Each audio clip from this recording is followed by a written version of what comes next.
Hello, my friends. It has been a hot minute, but we've got some things to talk about. So I know I haven't been here for a really long time. I've been working on my website, but that's a topic for a different day. But there's a few reasons of why I've been putting off creating content here and really getting started with the IVF. Number one, I'm terrified. I am terrified. I'm going to come out and say it. I'm terrified. And I've been putting it off as long as I can because I've been holding out for a miracle because I've been terrified. Number two, I had to wait for my passport, got that.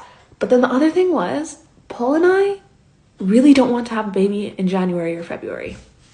Now I know you might be thinking, like, for somebody that it's taking this long to have a baby, this month, May, marks 2 years that we've been trying, should beggars really be choosers? Well, we just kind of thought, if we do get to choose when we have a kid, and obviously moving forward with IVF, we feel like we'll be a lot closer to having that.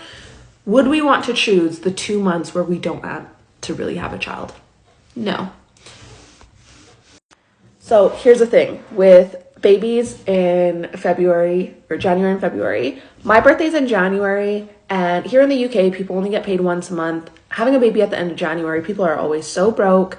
Same thing with February. So we were like, really, if there was 2 months out of the year that we didn't want to have a baby, it would be January and February. So we've held things off.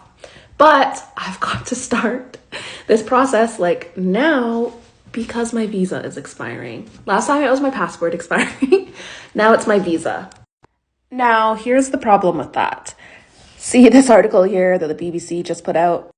It's basically highlighting how the UK visas are so far behind because of everything that's going on in Ukraine, that people, sorry, my phone's about to die, but people that were waiting for 3 months for their visa to be approved are now waiting 6+ months.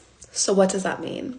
That means that when my visa expires on July 21st, I obviously will then have to wait for a new visa, which means if our transfer doesn't work, our first one, I will potentially be waiting till at least September to do another one. And that's if my visa gets approved right away and there's no crazy wait time with it. So I've pulled my finger out. Blood test today, ultrasound tomorrow.